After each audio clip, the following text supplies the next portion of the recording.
Colado. Estamos en el primer Congreso Iberoamericano de Liberalismo Cultural.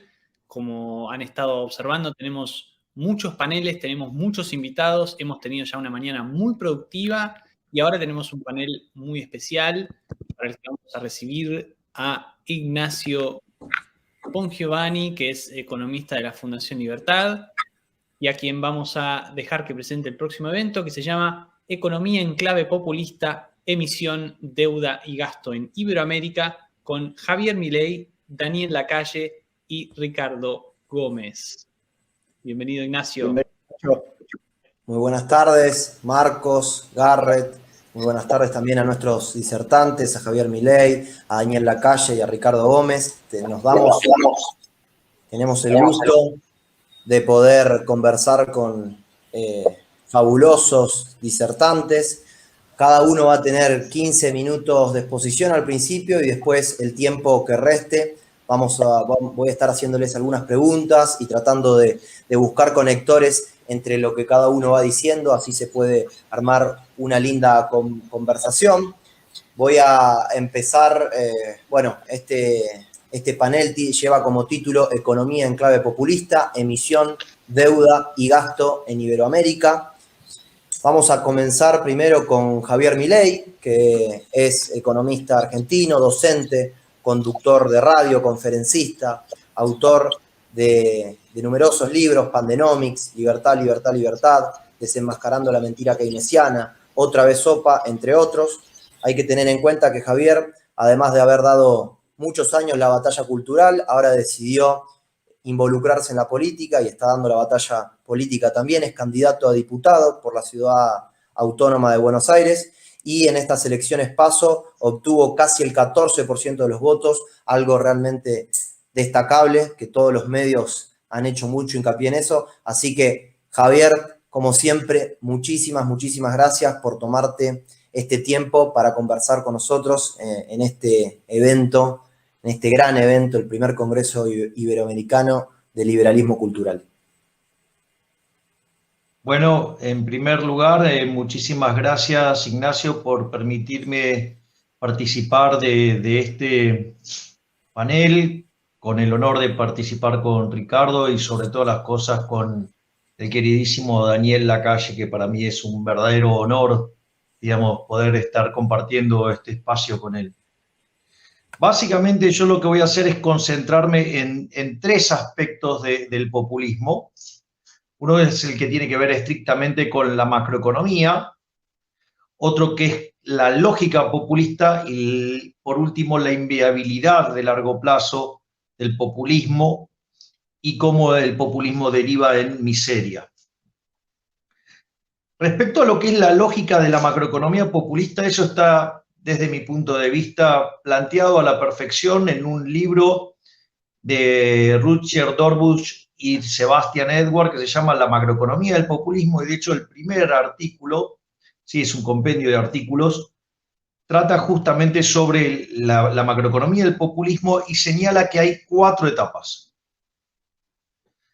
Básicamente se toma como punto de inicio una economía que está saliendo de una crisis, no, digamos, sin explicar, digamos, el motivo por el cual, digamos, la economía se encontraba o no en esta crisis.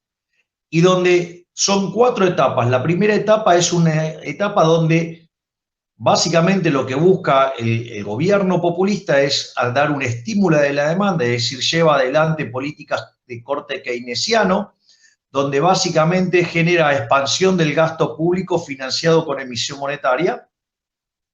Durante la primera etapa de este ciclo, lo que uno ve es que hay una fuerte expansión del producto, una fuerte expansión del empleo, ¿sí? Y además no hay un impacto significativo en precios.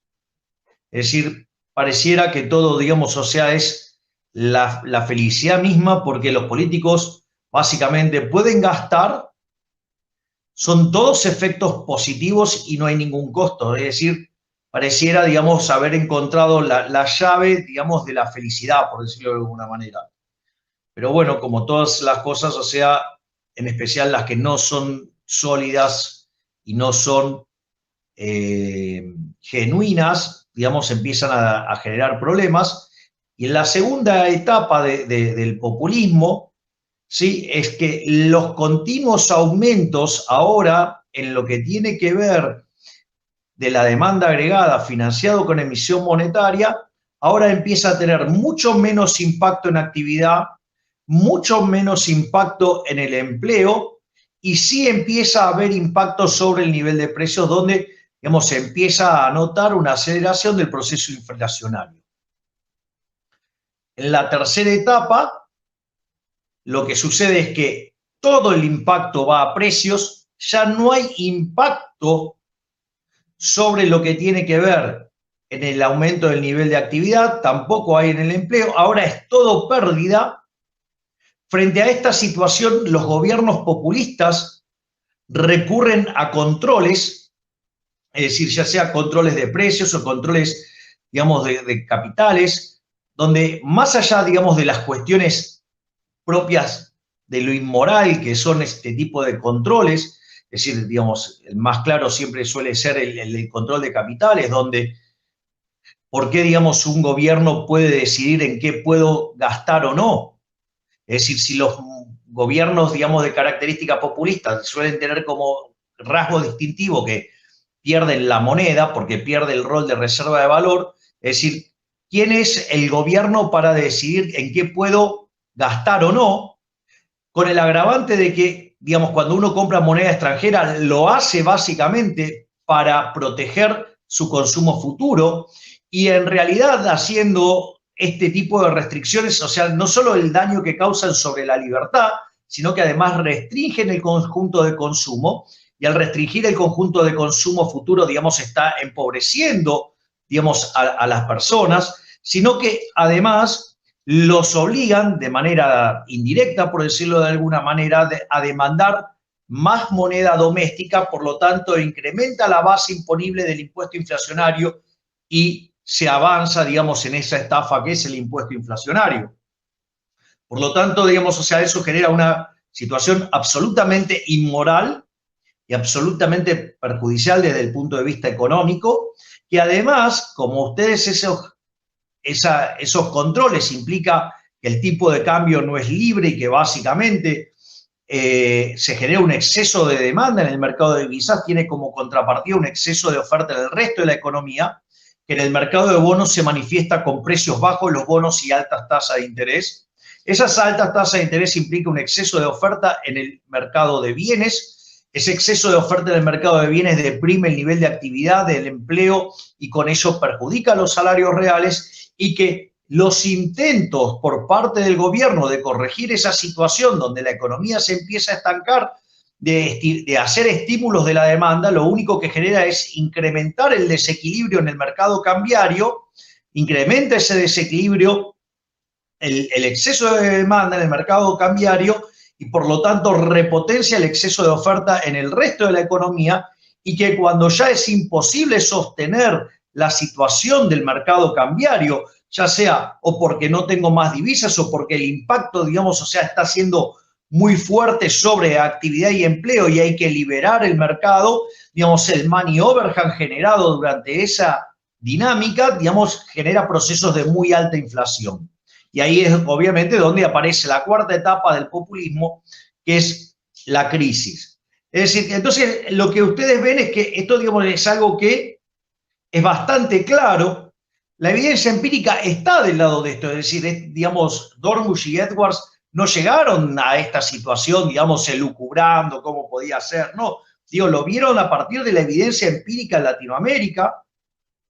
Es más, el caso más claro reciente es la Argentina de los Kirchner, ¿no? O sea, Argentina durante lo que termina siendo la salida de la convertibilidad, vía una fuerte corrida en el mercado de cambios, eso al tener el dinero determinado de manera endógena, sí, eso condujo a una fuerte contracción de la cantidad de dinero, eso contrajo la demanda, al contraer la demanda, digamos, y los precios no ser flexibles a la baja, generó una recesión, ¿sí? Y eso, digamos, o sea, generó un nivel de tensión social muy fuerte y se termina saliendo del sistema. Entonces, digamos, lo primero que hizo el kirchnerismo que fue hacer política fiscal keynesiana, expansiva, financiada con emisión monetaria.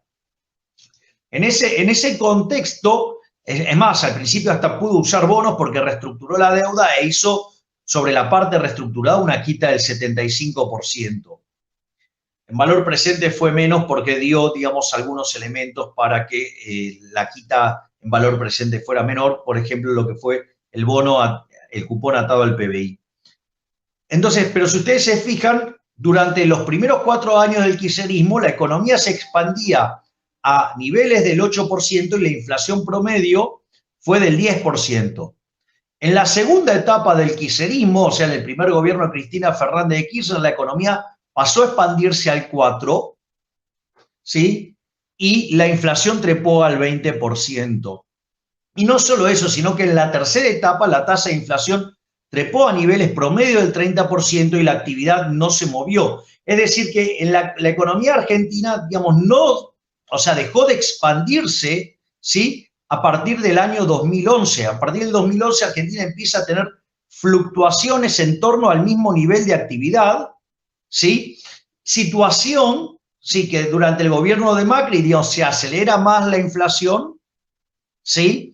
Y, digamos, sobre el final, digamos, se termina generando una caída muy abrupta a partir de la mala elección, digamos, no solo por lo del 2019, sino a partir de violentar la independencia del Banco Central el 28 de diciembre del 2017. Pero si ustedes se fijan, o sea, ya la configuración que tenía la macroeconomía que recibe Mauricio Macri estaba a punto de estallar. Naturalmente no se corrigió esa situación y se repotenció en los últimos 2 años y a partir, digamos, de lo que fue la llegada del cuarto gobierno kirchnerista, ¿sí? Esta situación se repotenció aún muchísimo más porque básicamente lo que trataron de hacer es ir de vuelta por un paquete de estas características keynesianas. Ahora, y entonces el punto es, o sea, en algún momento esto va a estallar porque Argentina muestra un desequilibrio fiscal propio de las grandes crisis de la historia argentina, un desequilibrio monetario de 10 veces y medias a 1, un desequilibrio en el mercado cambiario de más del 80%, a pesar de que hay una montaña de regulaciones que hace ver al Monte Everest como un monte enano, ¿sí? Tenemos el nivel de actividad que si todo sale bien como el gobierno quiere, vamos a estar 15% por debajo del nivel del PBI per cápita del año del 2011. Sí, tenemos que la economía destruyó 225.000 puestos de trabajo netos, sí, y además, o sea, tiene 50% de pobres y 10% de indigentes. Es decir, la característica de la economía es una economía que está a punto de explotar. Es decir, esta explosión, digamos, se viene evitando, por decirlo de alguna manera, con parches y parches y parches, y en algún momento los parches no van a aguantar más y esto explota. Ahora, si siempre termina mal, si siempre terminamos que además en todo ese proceso se consume capital y vamos a un nivel de producto per cápita inferior, ¿por qué lo hacemos? Y acá hay 2 elementos que son muy importantes, y ahora en todo lo que es la segunda parte, que es la lógica populista.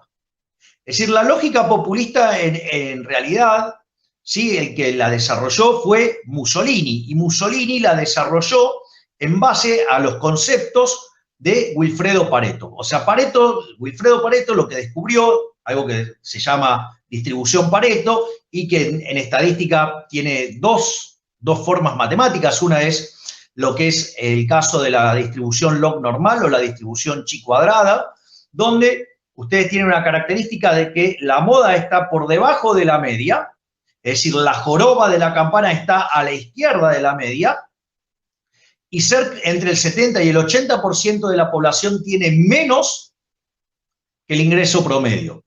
Por lo tanto, digamos, la lógica populista lo que hace es apuntar a quitarle a un grupo, ¿sí? Y plantear el polilogismo bien hegeliano, ¿sí? De amigos y enemigos, patria o antipatria, digamos, llámese como ustedes quieran, digamos, o sea, de plantear esta bipolaridad. Entonces, se plantea el conflicto respecto al grupo de altos ingresos y se plantea como solución la redistribución del ingreso, es decir, la idea de la justicia social. Entonces, se le roba los ingresos a un grupo para repartirlos al otro, es decir, un saqueo generalizado, digamos, liderado por el gobierno. En ese contexto, Lo primero que hay que entender es que la justicia social es injusta, porque básicamente tiene varios problemas. O sea, el primer problema es de índole moral. ¿Por qué? Porque implica robarle a un grupo para darle a otro, que lo cual también eso implica no solo un robo, sino que además un trato desigual frente a la ley. Y además, como en el capitalismo solamente se puede ser exitoso sirviendo al prójimo, conviene mejor calidad o mejor precio, ustedes están castigando a los que generan riqueza en favor de aquellos que la consumen o la destruyen o directamente, digamos, o sea, no sé, no hacen nada, pero entonces la situación es bastante complicada porque en realidad, primero que no existe tal cosa como una torta para repartir, ¿sí? ¿Por qué? Porque la economía, el mercado es un proceso de descubrimiento y en ese proceso de descubrimiento se van determinando, así como se descubren las oportunidades de negocio en la economía, ¿sí? También se genera la distribución del ingreso, que no tienen ni más ni menos que ver con la retribución de los factores en ese proceso de descubrimiento. Por lo tanto, no hay una tal cosa como una torta. Esa torta es algo que se va descubriendo, diría una combinación de los trabajos de Hayek con los de Israel Kirzner. Por lo tanto, o sea, cuando el Estado se mete, en realidad lo que sucede es que violenta el mecanismo por el cual se generan los descubrimientos y por ende el proceso de creación de riqueza se detiene. Es más, y si aún así, digamos, existiera ese mecanismo por el cual, digamos, supongamos que esto estuviera dado, el hecho de estar impactando sobre la distribución del ingreso lo que va a hacer es afectar el comportamiento de los agentes y por ende, digamos, va a estar peor. Por lo tanto, digamos, o sea, eso también, digamos, o sea, hay una cuestión inmoral y una cuestión de que daña el funcionamiento del largo. Y como si todo esto fuera poco, es entonces, ¿de dónde sale esta idea? ¿Cómo es que, digamos, terminan cayendo, digamos, en algo que no funciona empíricamente, que además tiene una base moral cuestionable, ¿sí? Repudiable? Entonces, ¿de dónde aparece esto?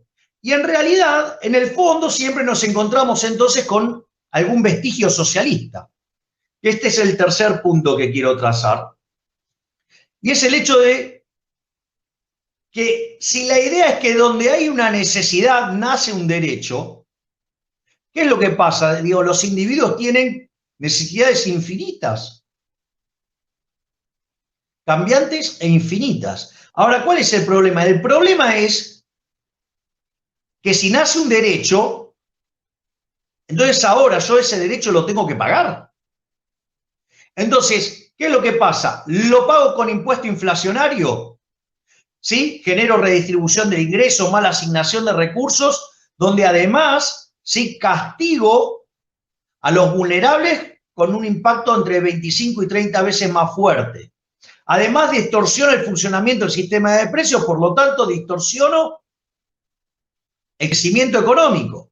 Por lo tanto, o sea, en el caso argentino, eso muestra que cada vez que la tasa de inflación supera el 20%, se pierde un punto 58 de crecimiento. Eso es puesto en la historia monetaria argentina. Desde que hay Banco Central, cuando uno corrige por ese efecto, la Argentina tendría que tener un PIB per cápita como el de Estados Unidos. No solo eso, lo puedo hacer subiendo impuestos. Ahora, ¿qué pasa? Cuando yo subo los impuestos, o sea, estoy generando daño presente, es decir, sobre las generaciones actuales, donde, digamos, les voy a estar penalizando sus planes de ahorro e inversión.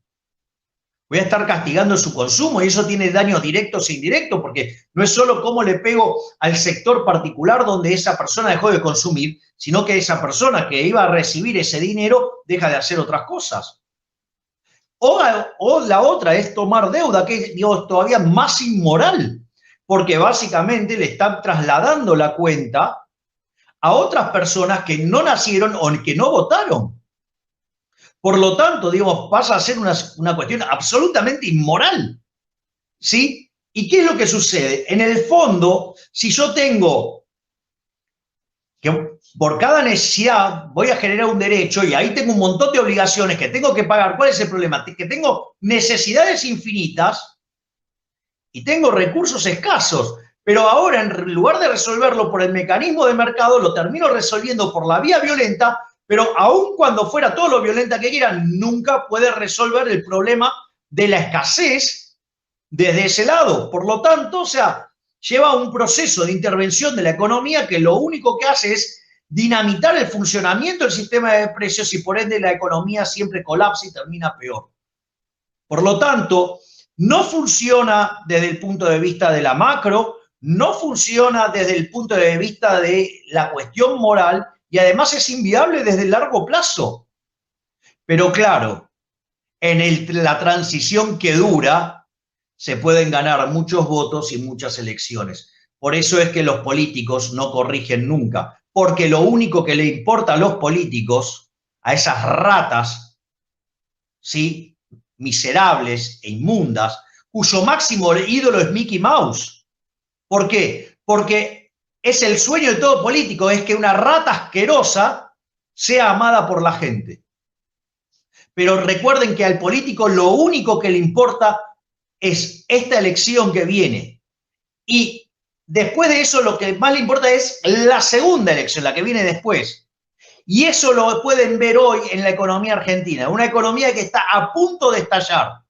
Sin embargo, vuelven a intentar con la receta keynesiana. Es decir, están, digamos, haciéndose de un ejército de lanzallamas liderados por Nerón. Pero, ¿qué importa a ellos si esto explota un día, 2 días o 3 días después de la elección? Habrán logrado el objetivo de engañar nuevamente a las personas y volver a generar una crisis, pero no se vive de la misma manera si están dentro o fuera del poder. Y eso es lo que explica básicamente el funcionamiento de la macroeconomía populista. Muchas gracias, Javier. Clarísimo todo tu análisis. En unos minutos vamos a volver con algunos puntos que hiciste. Ahora es el turno de Daniel Lacalle.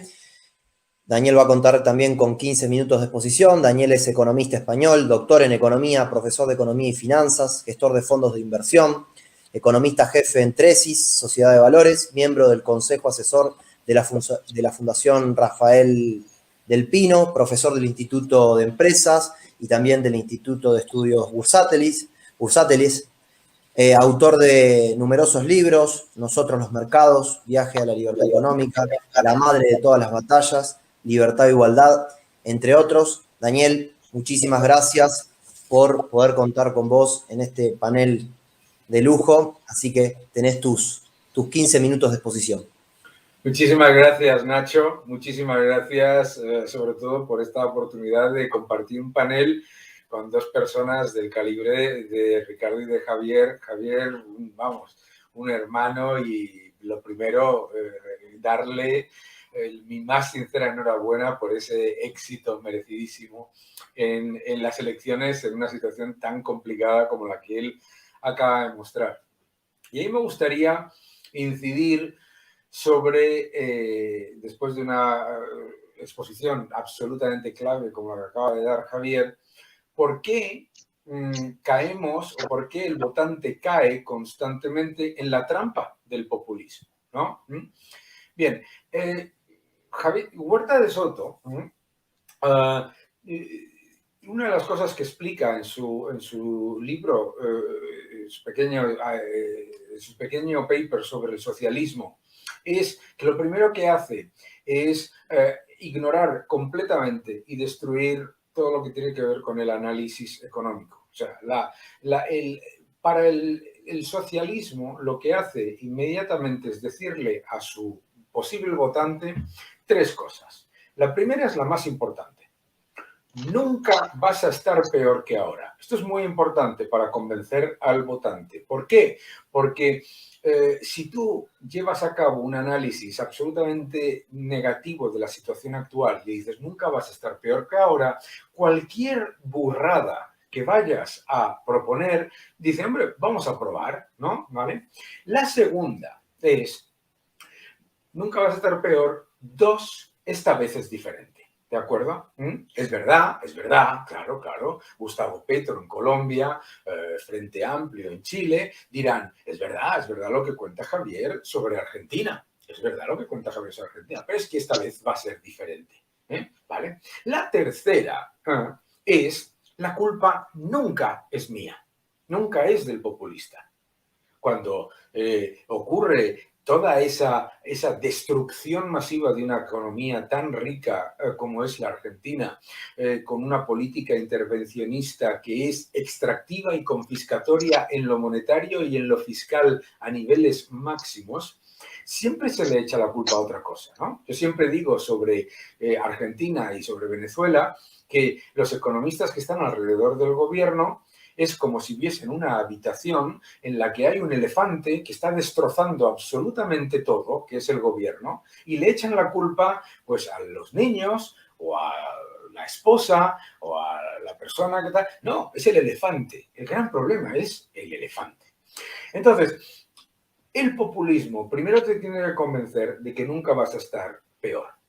Lo segundo de lo que te tiene que convencer, lo ha dicho Javier y por eso lo diré muy rápidamente, es que la riqueza es una tarta y que alguien que es político va a ser capaz de distribuir esa tarta perfectamente de tal manera que todo el mundo reciba exactamente lo mismo.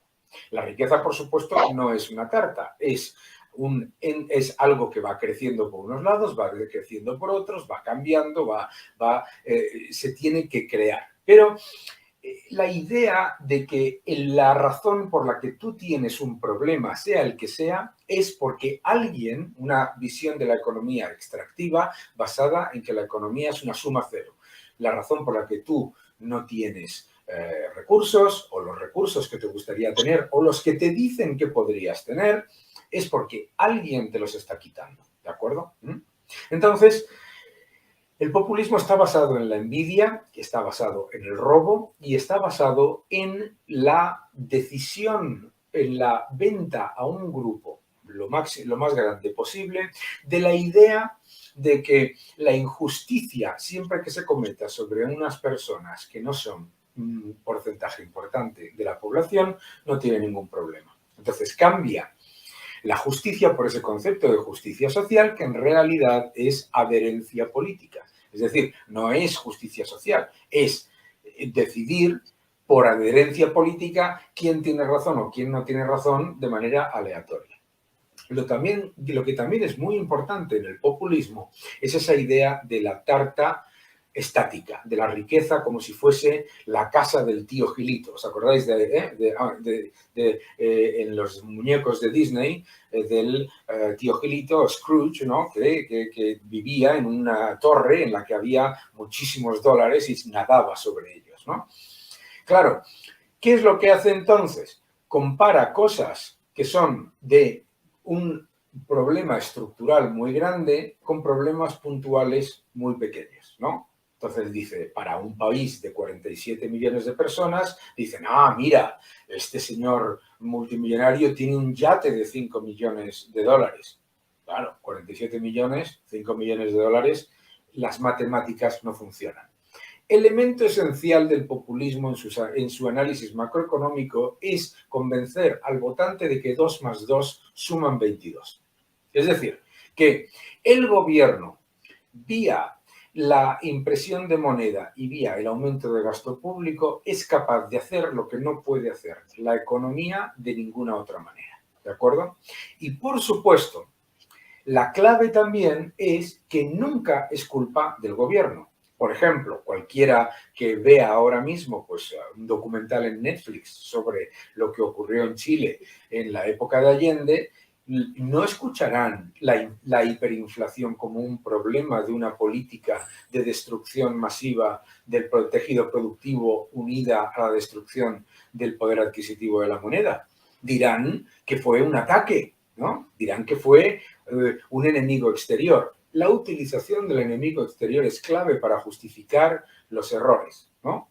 No los errores, sino que además es una política extractiva y confiscatoria con un objetivo clave, que es el del enriquecimiento sin precedentes de las personas más cercanas al poder político a costa del empobrecimiento masivo de la plebe, del pueblo.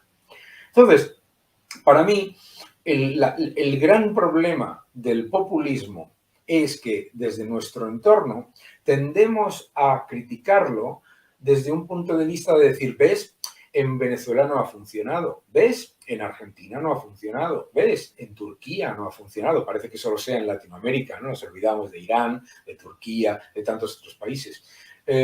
Claro, ¿por qué no cala en el debate político? La razón por la que no cala en el debate político es fundamentalmente porque Gustavo Petro, al ciudadano colombiano, le dice, aquí es diferente, aquí va a ser diferente. Nosotros no estamos diciendo que vamos a hacer eso. La segunda es que, por supuesto, utiliza un subterfugio para llevar a cabo esa política extractiva y confiscatoria para llegar al poder, que es el de compararse con países con los que no tienen ningún tipo de comparación en su política económica. Por ejemplo, en el caso del Frente Amplio en Chile o en el caso de Gustavo Petro en Colombia, claro, no van a decir mi ejemplo es Chávez y Kirchner. ¿Qué es lo que dicen? Mi ejemplo son los países nórdicos. Esto de los países nórdicos es fantástico porque es un ejemplo buenísimo que sirve por 3 razones. Muy poca gente ha ido. 2, nadie se mira realmente los países nórdicos. 3, de decir por qué.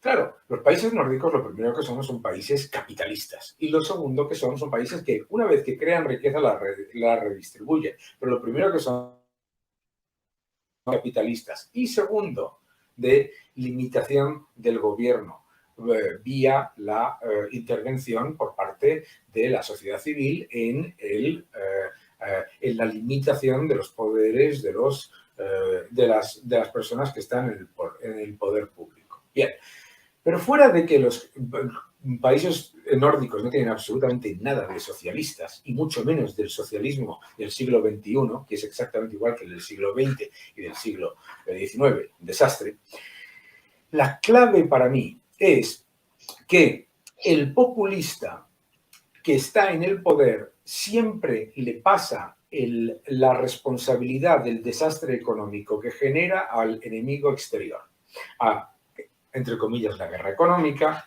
impone controles de capitales porque ahorradores no están huyendo del país porque no son patriotas, en vez de porque les están robando, y además utiliza la represión siempre. Primero utiliza la propaganda para vender como maná económico una política que nunca ha funcionado y que no va a funcionar. La segunda es utilizar la excusa del enemigo exterior y la tercera es la represión.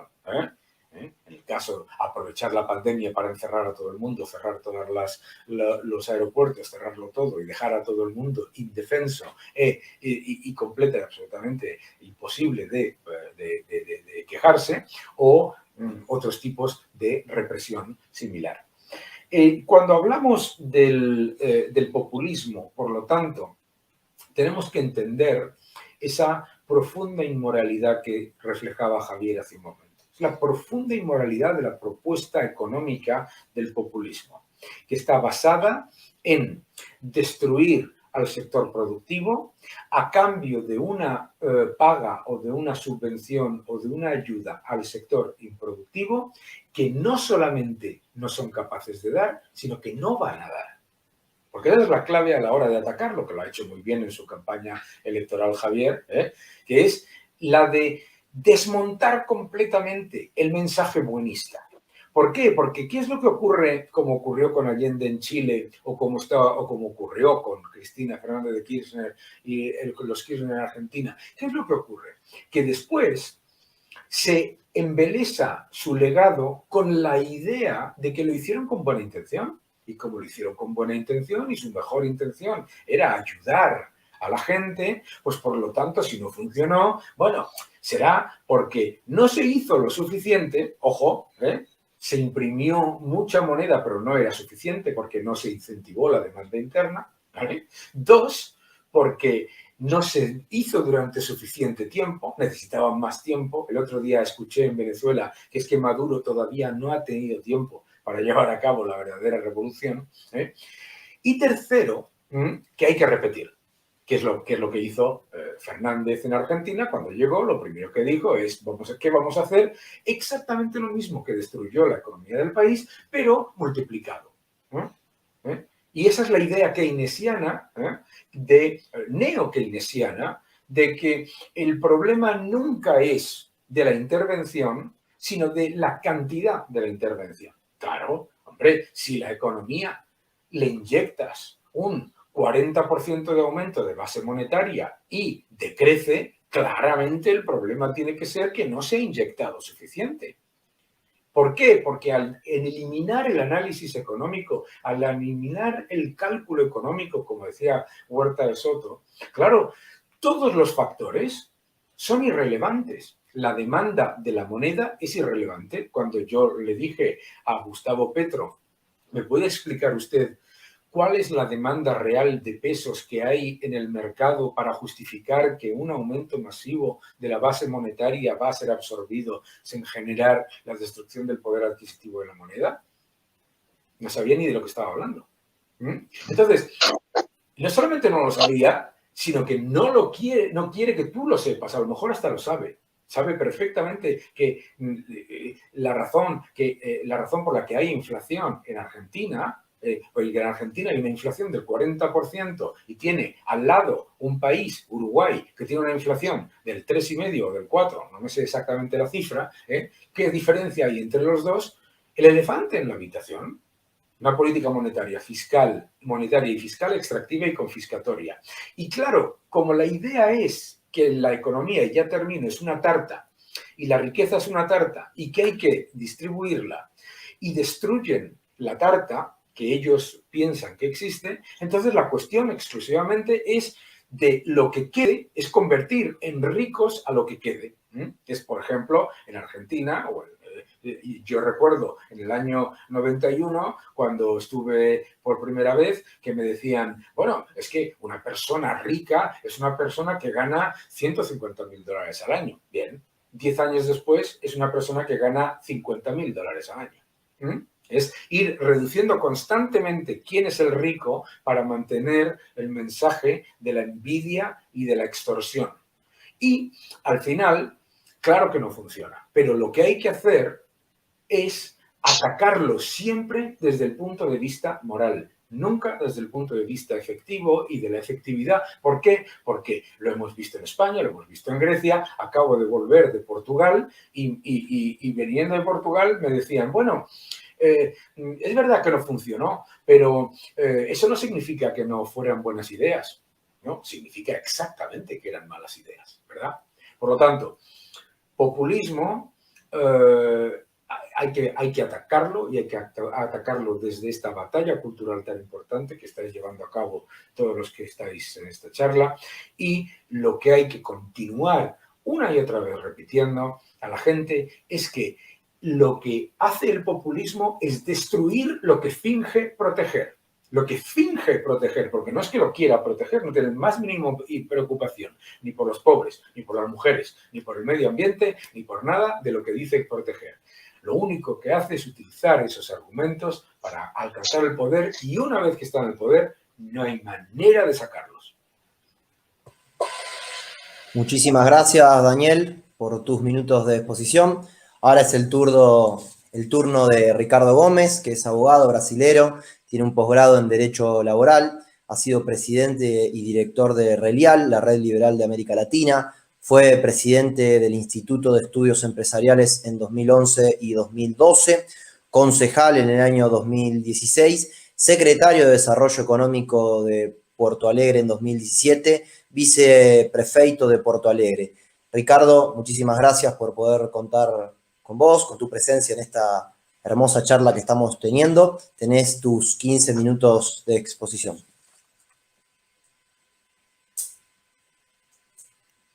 Gracias, Ignacio, y gracias a la organización del evento por darme la oportunidad de estar en este panel con dos gigantes.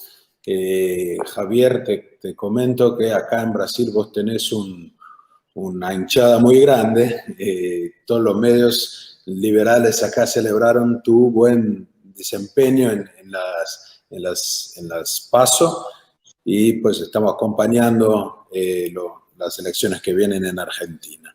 Y Daniel, bueno, un héroe de nosotros acá también. Estudiamos tus libros en el instituto y un honor estar con ustedes en esta charla.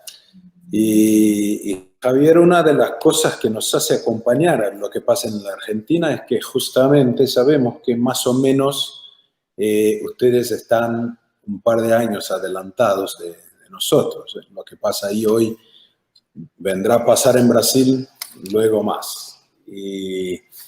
Y eso todo tiene que ver con el tema de este panel. Estoy feliz que estoy con dos economistas tremendos. No necesito profundizar los argumentos económicos. Yo no soy economista, los tengo bastante presentes y quiero compartir un par de datos aquí de Brasil. Pero quiero quizás agregar un elemento más del problema populista, no solo en Latinoamérica, sino pues, en todo el mundo.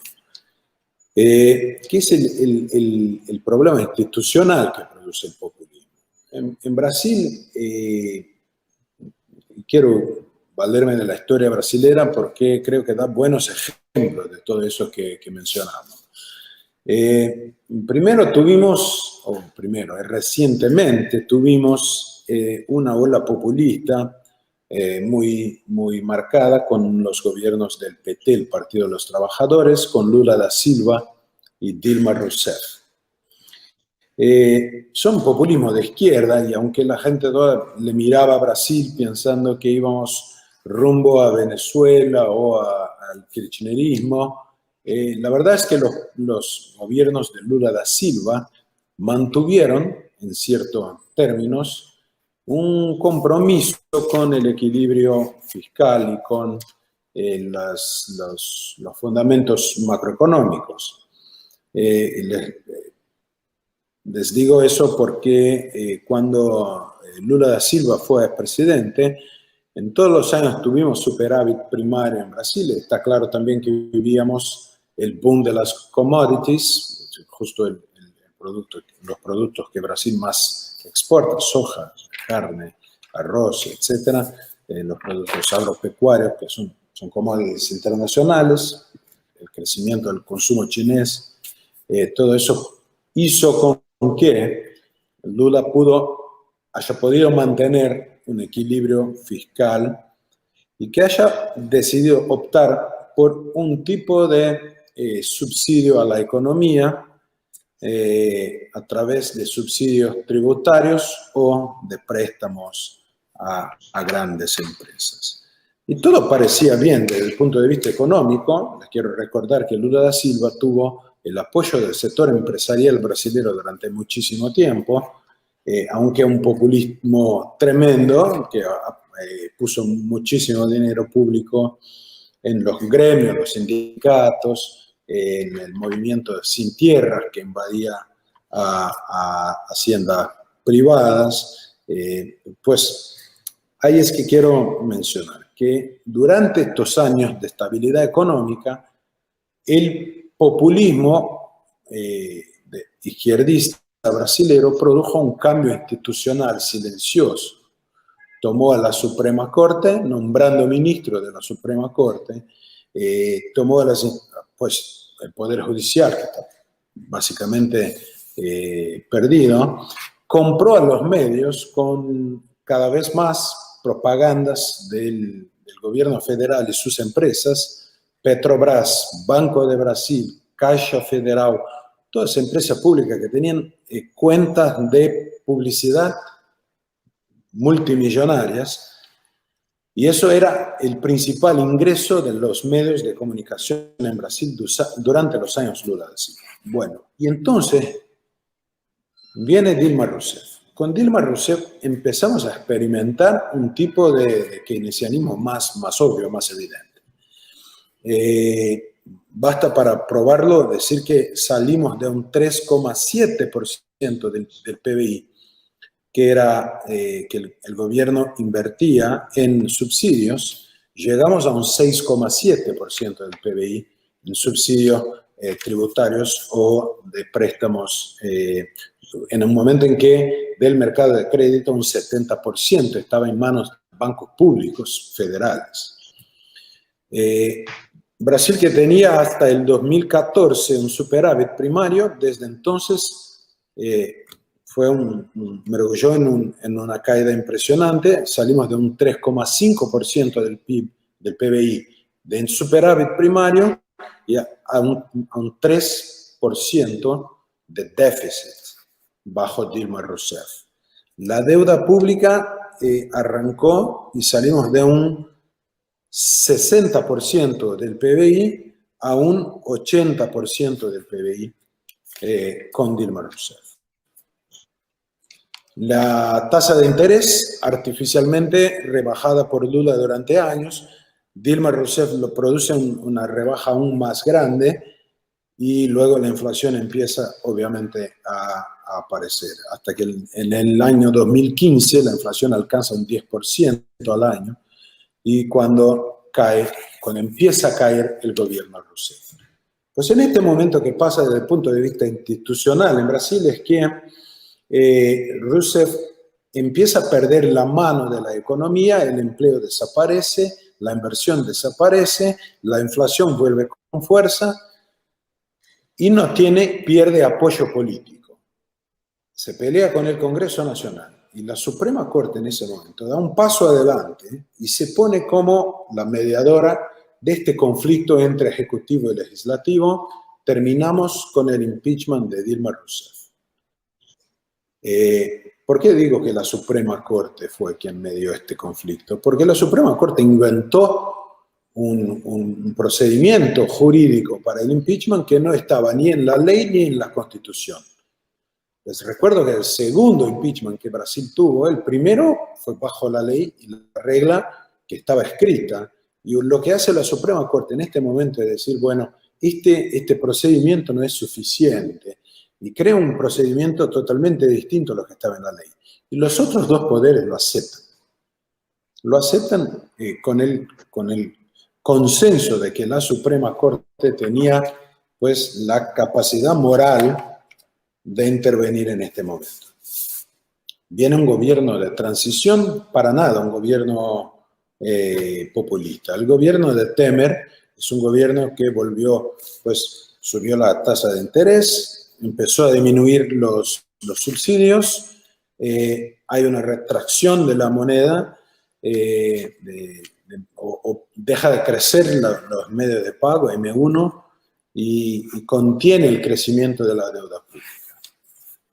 Y en este momento pasa en Brasil algo extraordinario, que es el surgimiento de un gobierno de Bolsonaro que de un lado tiene un argumento populista fuertísimo de ser un patriota y disputa las elecciones como el presidente de los brasileros, porque los brasileros tienen un argumento nacionalista, tienen un argumento patriótico, tienen un argumento de honestidad, porque, bueno, todos ustedes conocen el problema de la corrupción en Brasil, lo que ha pasado en este país con los escándalos de Odebrecht, nada tan claro como tirar bolsas de dinero sobre los conventos, Javier, pero aún así, escenas bastante fuertes.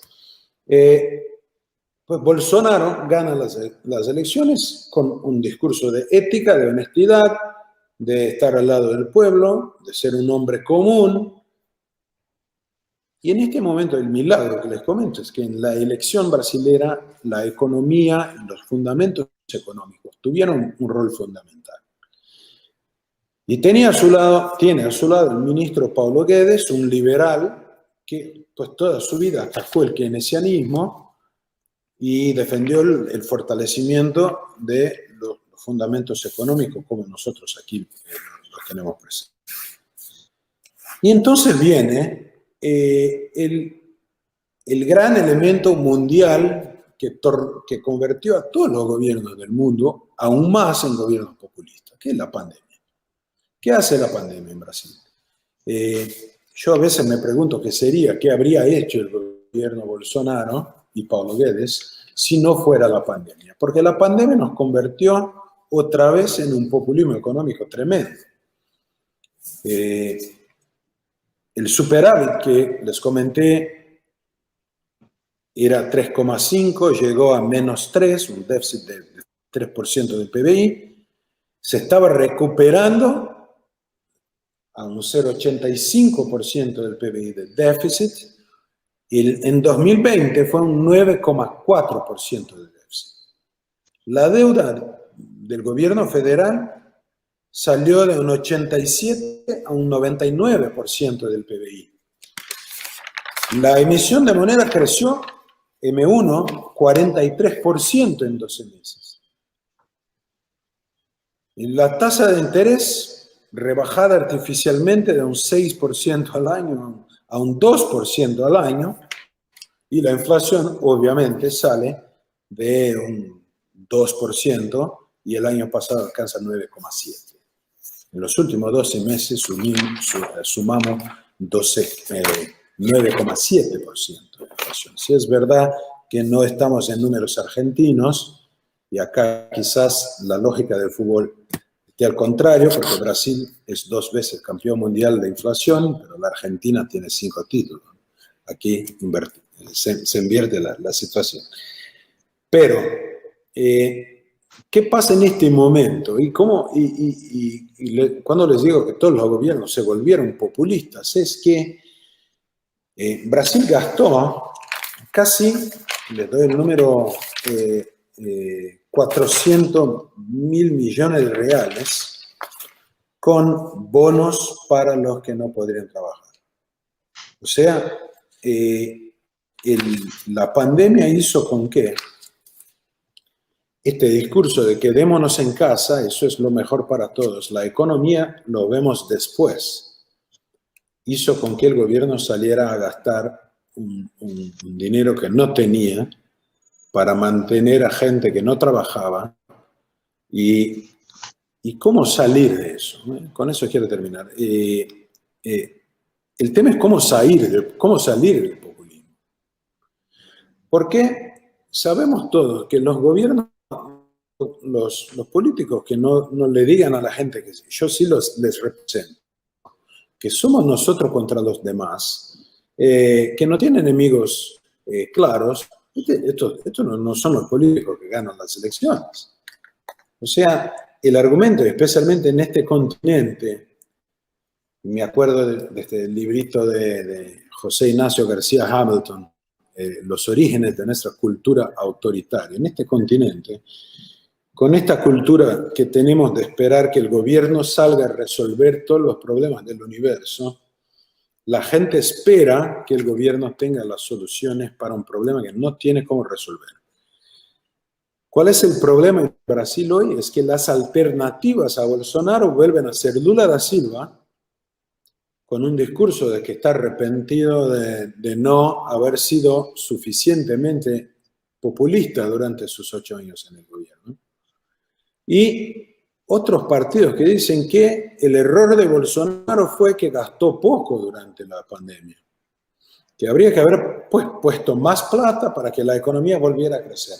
Mientras tanto, con todos estos fundamentos económicos rumbo al abismo, el FMI acaba de publicar que, bueno, Brasil está sustaining a strong recovery. O sea, se recupera con fuerza. El futuro ya lo sabemos. No podremos pagar este gasto público exacerbado, no podremos pagar la inflación, pues no la podremos contener mientras no volvamos a tener el control de las cuentas públicas, y esto nos trae a la siguiente situación en el país.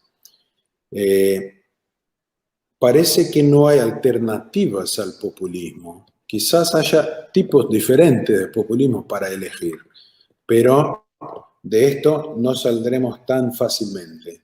Me gustaría saber qué hubiera hecho Bolsonaro si no fuera la pandemia. El discurso era un discurso bastante liberal, tiene sí avances importantes en el ambiente de negocios, en algunos temas tributarios, pues más o menos, pero seguramente hay avances en el ambiente de negocios en Brasil que nos puede dejar esperanzosos. Pero yo creo que la debilidad institucional, y con eso quiero terminar, la debilidad institucional que resultó del populismo de izquierda en Brasil, Bolsonaro gana las elecciones como un candidato antisistema. ¿Qué tenemos hoy? El sistema entero le quiere comer con papas fritas. La Suprema Corte tiene presos a bloggers, youtubers que defienden el gobierno federal. Sin el debido proceso legal, sin un juicio, sin una acusación por un fiscal, sino por una decisión de un juez de la Suprema Corte, quien fue el investigador, el fiscal y el juez de una causa en la cual él se considera víctima. O sea, un caso único en la historia reciente del país de una quiebra de las garantías más fundamentales. Diputados federales hay 2 que están presos por declaraciones contra la Suprema Corte, o sea, por opiniones contra la Suprema Corte. Sí, no estoy de acuerdo con las opiniones que tienen, pero están presos sin delito. Y el momento institucional brasileño, resultado del populismo que duró 15 años de izquierda en este país, es lo que más nos preocupa.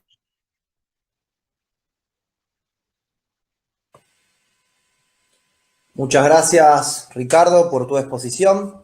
Ahora sí, vamos a abrir la mesa. Estaba tomando nota de las disertaciones de los 3 y veo muchísimos puntos en comunes. Esto de cuando se habla de necesidades infinitas y recursos limitados, siempre me hace acordar primera ley de economía, la escasez de recursos, primera ley de la política, negar la primera ley de la economía.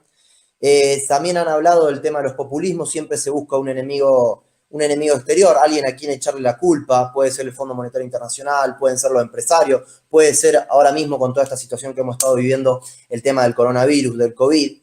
También han hablado mucho de esta sociedad, como decía Milton Friedman, que las sociedades están divididas en 2. Unos son los que reciben las ayudas estatales y otros son los que las pagan, ¿no?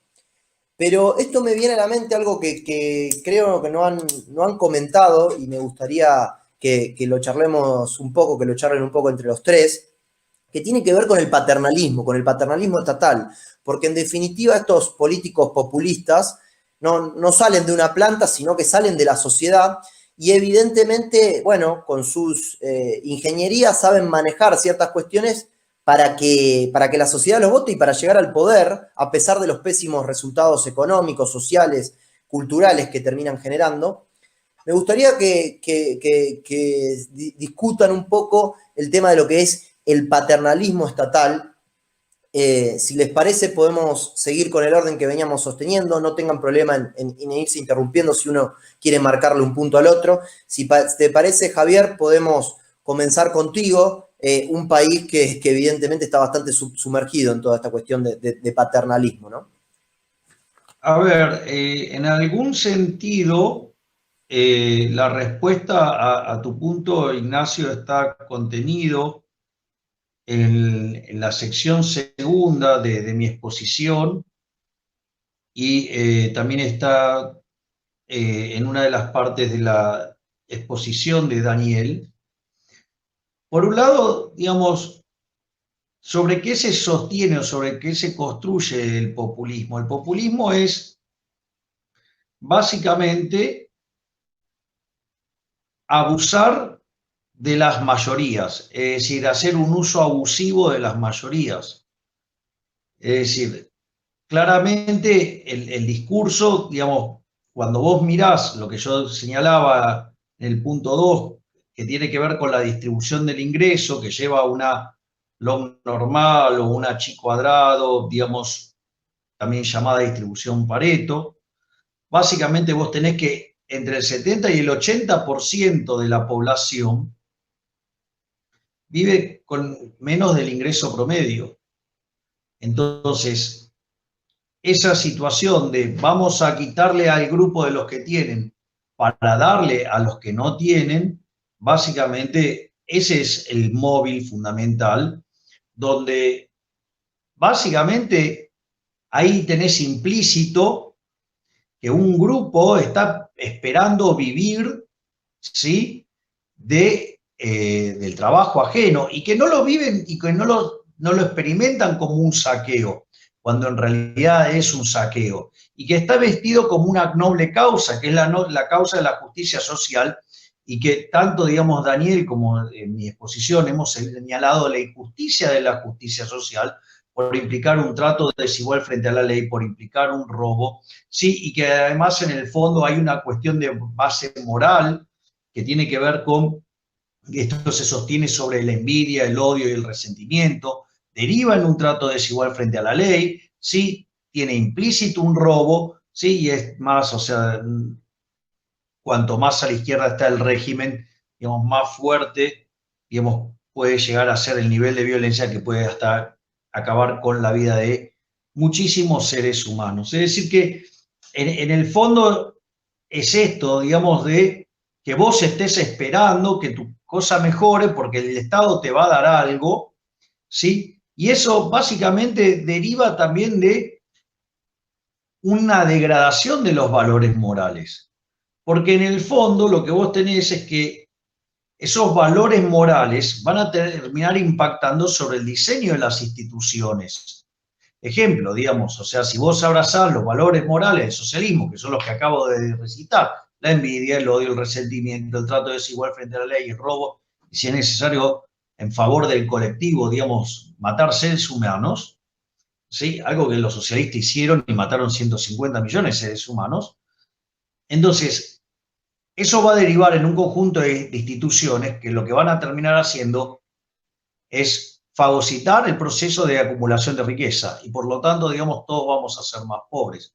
Es decir que, digamos, en realidad, digo, esto estuvo planteado desde mi punto de vista en el punto 2 de mi exposición y en la parte, digamos, cuando Daniel, digamos, estuvo hablando de los temas de la justicia social, digamos, que se complementan y que en el fondo, si vos querés, hay una actitud adolescente o infantil, porque, digamos, o sea, cuando vos abrazás las ideas de la libertad, digamos, o sea, tiene una contracara y es la responsabilidad. Es decir, la libertad va a permitir que vos te hagas de los resultados, sí, vos puedas disfrutar de los resultados de tu trabajo. Ahora, digamos, también te tenés que hacer cargo de los costos.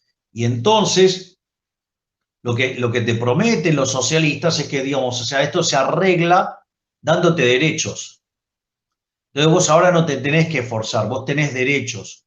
¿Por qué? Porque donde hay una necesidad, según ellos, nace un derecho. Ahora el problema es que ese derecho alguien lo tiene que pagar.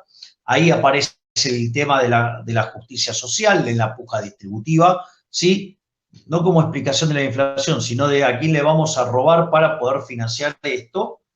Y eso, digamos, es lo que hace que termines penalizando a los que crean riqueza, favoreciendo a los que no la crean, y por ende, digamos, el proceso deriva en un empobrecimiento gradual hasta que llega a la última fase y después sea la caída de esa abrupta. Por lo tanto, para mí, digamos, o sea, esos conceptos ya estaban contenidos y es el hecho de que no te haces cargo, porque total te lo da el Estado, o sea, el Estado alimenta esa posición. Yo creo que por añadir es muy importante recordar una cosa con el tema del Estado paternalista, ¿no? La razón por la que el populismo avanza, y Ricardo lo ha comentado ahora con respecto a las elecciones también, es porque se le ataca al 100%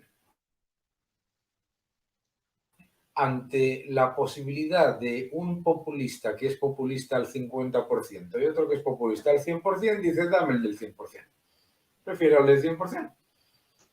El gran error que han cometido muchos gobiernos de centro derecha o en Latinoamérica y también en Europa ha sido, avanza el populismo, vamos a comprar el 40% de su mensaje y entonces así con eso combatimos al populismo. ¿Y qué es lo que ocurre? Pues que claro, como no puede ser de otra manera, si el gobierno supuestamente que va a ser responsable fiscalmente y va a poner unas medidas liberales o cercanas a la ortodoxia económica, te dice que hay que imprimir moneda, pero solamente un 20% en vez de un 40%, y dices, pues yo casi que me den el 40%.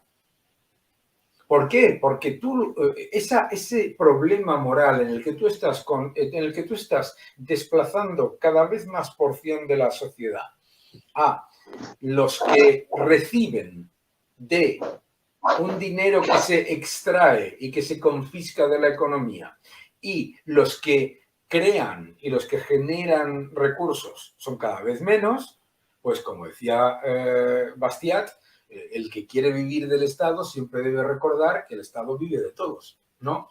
Y que, pero debemos recordar ese punto, sobre todo de cara al debate político, cuando tenemos en nuestros países, etcétera, este debate. Que hay que combatir el mensaje, como hace Javier, en la raíz. No se puede caer en el error que cometió, y me vas a permitir dar el ejemplo de Macri, ¿no? Macri básicamente dijo, bueno, Kirchner menos 20%, menos 30% a lo mejor. Claro, dices, Kirchner menos 30%, pues yo recuerdo una vez que me entrevistaron en una televisión argentina que había un clip en el que salía una señora que decía, es que, claro, al menos antes no había que laburar, ahora es que hay que laburar. Pues dice, pues prefiero el otro. Hay que combatir el populismo al 100%. Y lo que se ha demostrado en elecciones es que cuando lo combates al 100% y lo atacas al 100% y pones esa inmoralidad absoluta que es el populismo como contraposición a la ortodoxia, la gente, que no es tonta, escucha y lo respeta y lo valora. Yo veo la manera como los populistas administran al dinero público es la misma manera como administran a la ley. La relación que tienen con la plata es la misma relación que tienen con la ley. Es decir, en todos los países, seguro en los países iberoamericanos, todos tenemos una expresión que creemos que uno de nuestros presidentes ha dicho en algún momento, que es: para los amigos, todo. Para los enemigos, la ley. O sea, yo elijo quiénes son los favorecidos y quiénes son los que tienen que pagar las cuentas y la ley. Y el populismo es la versión moderna del autoritarismo, de una monarquía absolutista.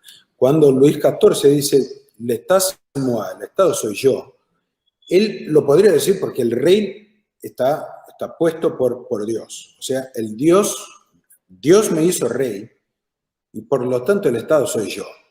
Lo que hicimos en tiempos modernos, en tiempos democráticos, es cambiar Dios en esta frase y ponerle el pueblo. O sea, el Estado soy yo porque el pueblo así lo quiere. Este es el argumento populista, es una nueva ropa de un viejo personaje. ¿Sí? El tipo absolutista, el tipo que se pone por encima de la ley. Y la manera como se conducen es como señores del Estado. Son pequeños reyes que salen a ganar elecciones. Se ponen como señores del Estado. Yo elijo quiénes están bajo la ley y quiénes no están bajo la ley. Yo elijo quiénes pagan los impuestos y quiénes van a recibir este montón de plata que recaudé quitándole a los que trabajan. O sea, ¿cuál es la respuesta? La respuesta para eso es ponerle los gobernantes por debajo de la ley como la gente tiene que estar.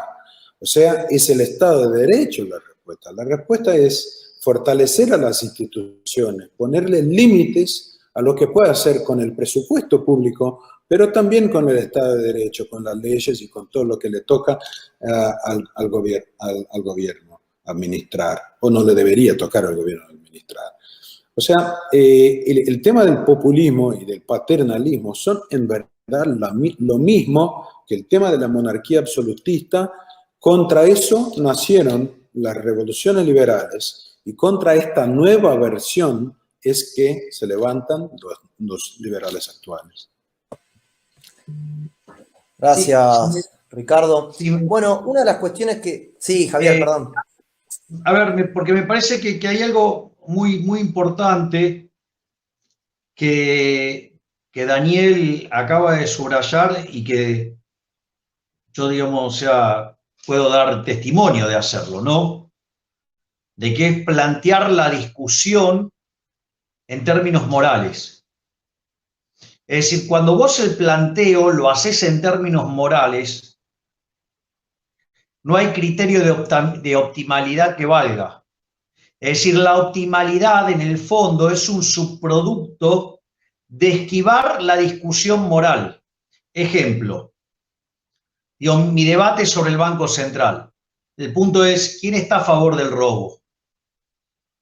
Nadie puede estar a favor del robo. ¿Quién puede estar a favor de la corrupción de los políticos? Nadie puede estar a favor de la corrupción de los políticos. ¿Quién puede estar a favor de que los políticos nos roben 5 puntos del PBI? Nadie puede estar a favor de eso. Es decir, por lo tanto, digamos, hacia el Banco Central, que es un mecanismo por el cual se le roba a los ciudadanos de bien 5 puntos del PBI en favor de los políticos ladrones, en el fondo, digamos, la discusión es inminentemente moral. Y en realidad, la forma en la cual, digamos, se escapan tiene que ver con el tema de la optimalidad, es decir, esquivan el debate desde la optimalidad y buscar la optimalidad como criterio subsidiario de la moral, lo cual es aberrante. Lo voy a poner con un ejemplo no económico y después lo voy a poner en uno económico para que, digamos, sea claramente se vea el problema. Es como que, entonces yo ahora necesito además de hacerme valer de determinadas estructuras matemáticas para poder encontrar un óptimo. Es decir, tengo que crear funciones que tengan, digamos, determinadas características para que además eso derive en un óptimo. Que es en el fondo, digamos, cuando todos, si uno podríamos pensar en términos de teoría del valor, todos somos neoclásicos, es de donde la verdadera raíz neoclásica se aísla de la austríaca y termina generando, digamos, esta deformación que deriva en cosas calamitosas y que a la larga termina siendo funcional el socialismo. Si yo digo, a ver, yo entiendo, digamos, que respetar la vida está bien y que asesinar está mal. Entonces, en la lógica de la optimalidad existe entonces alguna función, ¿sí? con la concavidad pertinente en la función, tal que puedo encontrar un máximo y por lo tanto es un óptimo, es decir, que existe un óptimo de tortura. Es decir, es un disparate, está mal, digamos, torturar también está mal. Está mal matar, está mal torturar y lo único que vale es respetar la vida. Digo, esto lo podemos poner en términos de política monetaria. En realidad, a ver, nadie se anda preguntando por la vida cuánto debería ser la cantidad óptima de tomates en la economía. En realidad, la cantidad óptima de dinero en la economía va a estar determinado por los deseos de los individuos en función de las transacciones que tenga que hacer. Y la realidad, ¿sí?, que determinado ese nivel de demanda de dinero, que es un elemento real, lo único que puede hacer el Banco Central es que cuando determina lo que es la oferta de dinero, ¿sí?, determina una determinada cantidad de dinero y de ahí sale el nivel de precios. Ahora, creer que, digamos, o sea, ese proceso de optimalidad, digamos, está en manos del Banco Central, también es fatalmente arrogante. Por eso digo, quiero ir sobre la fatal arrogancia. Porque en el fondo, digamos, se estaría arrogando la posibilidad de determinar el vector de precios. Es decir, que como además lo determina, digamos, desde la cantidad nominal de dinero, entonces, digamos, conoce todos los precios relativos y los puede escalar a la nueva cantidad de dinero y determinar que eso es óptimo. Y por lo tanto implica conocer el vector de precio de equilibrio. Es decir, eso es fatalmente arrogante. No tiene forma de saberlo porque, digo, debería conocer las preferencias pasadas, presentes y futuras de todos los agentes respecto de todos los bienes pasados, presentes y futuros. Debería conocer la tasa de preferencia intertemporal. Debería conocer las dotaciones iniciales la mutación de las mismas, cómo va además cómo es la tecnología hoy, que es heterogénea además, y cómo va a evolucionar en el futuro y las tasas de amortización asociadas a todo eso, ¿sí? Y además, digamos, la expectativa de inflación. Es decir, debería ser omnisciente, omnipresente y omnipotente, es decir, debería ser Dios. Es decir, en el fondo, el populismo, ¿sí?, es una versión entre el socialismo real y el socialismo socialdemócrata, pero no deja de ser algo de base colectivista y que lo único que lleva es al empobrecimiento y que no importa a los fines del resultado final, si lo haces de buenos modales o viejos o de malos modales. El socialismo de buenos modales es tan malo como el de malos modales. La única diferencia es la velocidad. Y creo que ahí está el eje central de lo que señalaba Daniel correctamente. Esto es una batalla que no es a medias tintas. Y no es porque uno es extremo. Yo no me siento extremo al plantear esto, porque el planteo, tal cual como lo mencionó Daniel, y lo hago yo sistemáticamente en la campaña, es un planteo de índole moral. Entonces, la pregunta es moral. ¿Robar está bien o está mal? ¿Ser un envidioso está bien o está mal? Es decir, en referencia a Thomas Sowell, que vos lo mencionaste sin citarlo, lo que es esa maravillosa frase, digamos, ¿no?, que la primera ley de la economía es la escasez, que no hay de todo para todo. La primera ley de la política es ignorar la primera ley de la economía. También tiene otra frase maravillosa que dice: ¿desde qué momento, digamos, la envidia dejó de ser un pecado capital para convertirse en una virtud? Entonces, cuando vos planteás la cuestión desde el punto de vista moral, no necesitas un criterio subsidiario de optimalidad, que es la economía neoclásica. Por lo tanto, digamos, ahí también vamos a un problema, ¿sí?, de la estructura del conocimiento, donde vos podés tener a alguien que tenga un espíritu liberal, pero que abrazando de manera no crítica el instrumental neoclásico, termina siendo funcional al socialismo en la propia lógica de camino de servidumbre, cuando admite la existencia de fallos de mercado, cuando en realidad los fallos de mercado surgen de una mala lectura, ¿sí?, del fenómeno que tenemos enfrente. Y que eso después deriva en intervenciones, cuyas intervenciones el resultado es peor que el resultado original, y eso demanda más intervención y eso nos lleva a más socialismo. Por lo tanto, digamos, el diagnóstico moral es siempre lo que marcha primero, porque eso va a permitir dejar en claro, ¿sí?, quién está del lado correcto y quién está del lado de los delincuentes. Ricardo, Daniel, no sé si quieren sumar algo, si no... No, en este punto perfecto lo que dice Javier, y en este punto, la realización de un congreso de liberalismo cultural, quiero reforzar esto, no es por su conocimiento de escuela austríaca o de la economía, que es tremendo, que Javier pues, nos acaba de decir, sino que por el tema moral. O sea, nosotros liberales pasamos quizás décadas discutiendo el funcionamiento de la economía, lo tenemos que hacer, y estoy seguro que tenemos el mejor conocimiento, o por admitir el desconocimiento de la economía, de las decisiones económicas, pero que podamos discutir la cuestión moral, la cuestión política, la cuestión filosófica, porque la izquierda lo hizo, los socialistas cambiaron su discurso y ya no discuten la eficiencia económica, sino que discuten elementos principalmente morales y culturales. Y quiero solo reforzar esto, si dejamos de hablar de las cuestiones morales, de las cuestiones de libertades políticas, de libertades fundamentales, vamos a seguir perdiendo la lucha para el populismo y el colectivismo. Solo para reforzar y volver a saludar por la elección del tema del Congreso. Tengo una pregunta para hacerles. Han comentado cuando hablábamos de ahí del paternalismo estatal y demás, que, por ejemplo, en el caso de Argentina, como tiene una buena parte de su población pobre, prácticamente un 45, un 50%, se hace muy atractivo votar a estos líderes populistas que prometen tantas cuestiones y demás.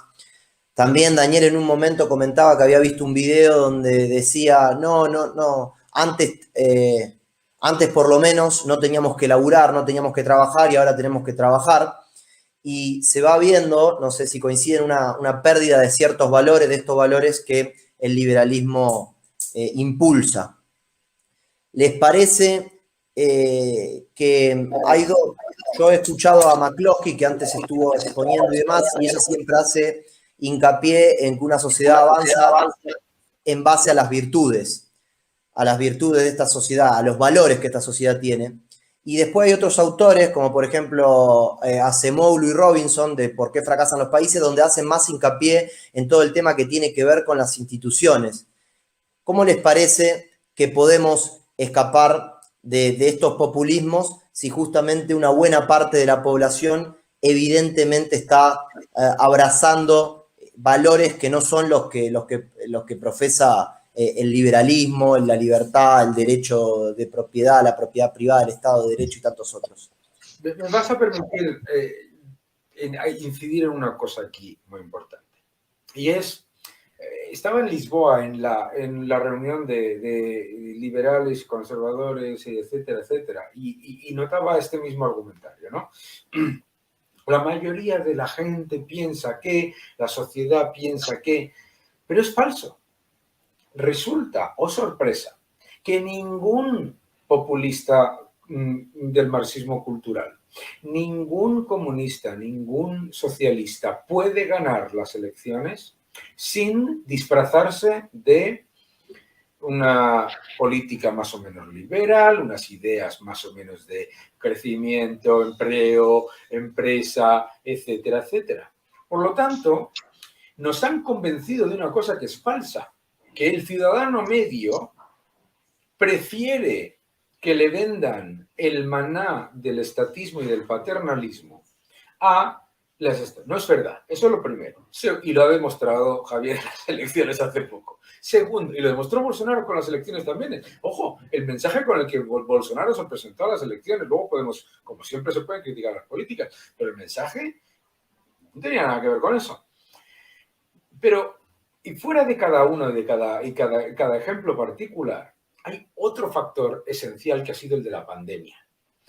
Nos han intentado convencer desde los medios de comunicación y desde el marxismo cultural que la pandemia ha demostrado que el ciudadano sin el Estado no es nada y que el Estado lo soluciona todo y que el Estado... Y sin embargo, tenemos en todo el mundo protestas, una reacción contraria a aquellos gobiernos que han tomado como posición la de el encierro, la destrucción de los derechos civiles, etc. Por lo tanto, lo primero que yo diría es, ojo con dar por perdida una batalla que no está solamente perdida, sino que además el ser humano en su interior, lo que es fundamental. El ser humano es liberal y luego te tienen que convencer a lo largo del tiempo vía el engaño y el desmerecimiento de tu propio capacidad de mérito que tú no puedes. Es la misma,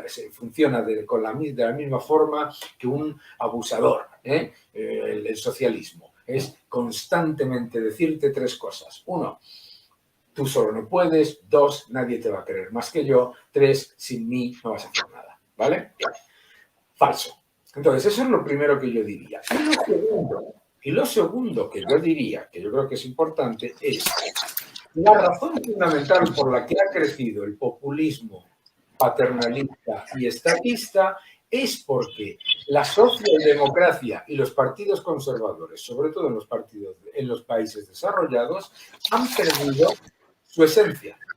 O sea, los partidos conservadores, que eran los partidos de bajos impuestos, y bajo gasto público se han convertido en partidos de alto gasto público y altos impuestos, y los partidos socialdemócratas, en vez de ser partidos de apoyo al pequeño empresario, al pequeño negocio, a los trabajadores, se han convertido en partidos de defensa de la élite más elitista de todas, que son los multibillonarios, ¿no? Los multimillonarios.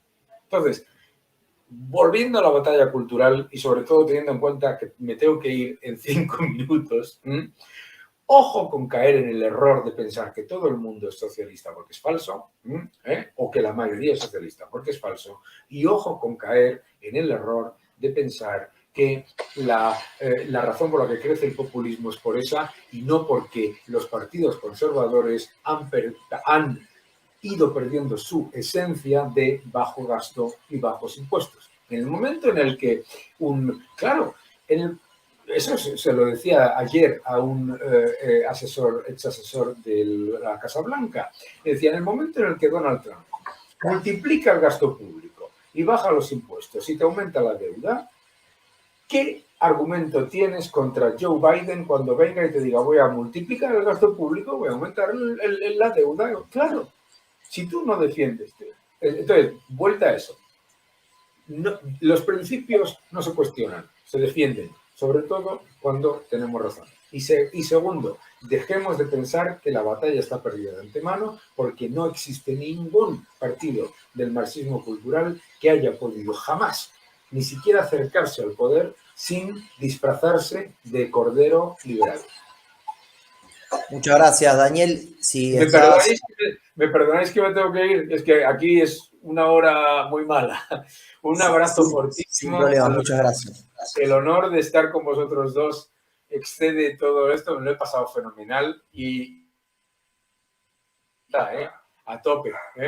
Que lo bueno de no estar equivocado es que no estás equivocado. Gracias, Daniel Lacalle, un fuerte abrazo, gracias por haber participado. Ricardo, si querés agregar algún comentario, ahí está Javier nuevamente, que lo habíamos perdido un ratito, a esto que estaba comentando Daniel. Sí, tienes razón, Daniel. Acá la discusión, y esto parece un cambio importante en el escenario político acá en Brasil, es que Bolsonaro recuperó una discusión moral y ganó las elecciones por la discusión moral, no por su proyecto económico ni por lo que sea, ¿no? Ganó las elecciones porque tenía un proyecto, una expresión del conservadurismo de la gente. La izquierda marxista cultural fue tan lejos en Brasil, a tal punto que se creó una reacción de las familias que no aceptan este tipo es un colectivismo, diversos microcolectivismos, de confrontar los hombres contra las mujeres, los negros contra los blancos, los pobres contra los ricos, todos contra todos, los heterosexuales contra los homosexuales, como si la sociedad fuera una guerra eterna de facciones. No es así. Y eso, de hecho, los conservadores supieron, en este momento con Bolsonaro, adentrar a la discusión moral. Y este es el punto fundamental, de que o nos dedicamos y más allá del tema económico, o nos dedicamos también a hablarle a la gente sobre valores. Y Javier, tenés toda la razón, decirles quiénes están a favor de la corrupción, del robo. En este continente tuvimos un regalo de oro de la izquierda que nos gobernó en los últimos 20 años. Fueron aún más corruptos que los corruptos de toda nuestra historia. Lo que hicieron estos socialistas desde el punto de vista ético fue un crimen completo. O sea, hay que ir más allá de lo económico y entender que la gente, de hecho, quiere trabajar. Este fue el discurso de Bolsonaro, que nosotros tenemos que salir a trabajar. Con eso es que mantenemos nuestras familias, saliendo a trabajar. No queremos bonos, no queremos que el Estado nos regale plata, queremos salir a trabajar. Y esto Javier. funciona, este discurso funciona. Gracias, Ricardo. Javier, un último mensaje, sobre todo para muchos jóvenes que están siguiendo este encuentro. A ver, yo quiero rescatar el argumento que estaba haciendo Daniel y que lo ha adornado de excelente manera Ricardo también. Y es el hecho de que no solo somos superiores en lo que tiene que ver en la cuestión productiva, es decir, la caída del muro dejó en evidencia que el socialismo real no funciona. Ahora, por lo tanto, los socialistas se replegaron, digamos, y encontraron aliados, digo, en los socialdemócratas o, digamos, en los liberales que abracen los postulados neoclásicos, convencionales, y que terminan siendo funcionales en la lógica de camino de servidumbre el crecimiento de la izquierda. Y eso en parte es porque la superioridad era tan grande en el plano productivo que en rigor los liberales se corrieron de la batalla moral. Y en el fondo lo más importante es la batalla moral. Por eso en el libro de Israel Kirzner que trata la cuestión de la distribución, desde mi punto es maravilloso, dice, aun cuando el sistema fuera infinitamente superior en el plano productivo, si el capitalismo fuera injusto, es decir, sus bases morales fueran erróneas, el sistema ameritaría ser destruido, porque no es justo. Y lo que han hecho los socialistas es inventar fantasmas con lecturas inadecuadas e impropias de los datos y crear la idea de que el capitalismo es injusto, cuando en realidad es el único sistema que es justo. Estoy hablando del capitalismo de libre empresa, ¿no? Obviamente. En ese contexto, ellos se adueñaron de la batalla moral y se arrogaron una superioridad moral a partir de la cual ellos juzgan al capitalismo por sus resultados, que además los lee mal, que además que cuando fallan sacan que el problema es lo que ellos proponen como solución, que es el Estado, y comparan contra su falso altruismo. Entonces, primero que la comparación es injusta porque compara los supuestos objetivos de un grupo con los resultados fácticos de otro, que además, o sea, están contaminados, porque ni siquiera están limpios. Entonces, y eso ocurre porque los liberales nos corrimos de la batalla en el plano de la moral. Por ende, el eje central de la discusión debe ser la cuestión moral. De hecho, a mí digamos, o sea, festejo que tanto, digamos, Daniel como Ricardo hayan señalado esto, porque el eje de toda mi argumentación pública se basa en una argumentación de índole moral. Y ahí es en el momento donde no hace falta ir a un criterio subsidiario para dar una respuesta acerca de la optimalidad, que a la postre no solo que es funcional, ¿sí?, a que en dinámica siga habiendo y va a haber más socialismo, y que es fatalmente arrogante, sino que cuando uno va al plano moral, las cosas se vuelven blanco o negro. Javier. Entonces, la sociedad decide convertirse en una sociedad de saqueadores. Esa sociedad va a colapsar por haber elegido ser una sociedad de saqueadores. Y cuando la sociedad elija los valores, ¿sí?, que son la base de Occidente, esa sociedad va a prosperar.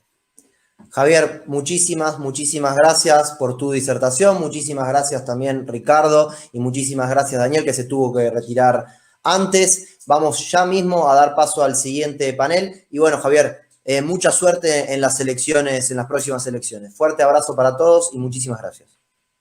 Gracias. Muchas gracias, Nacho.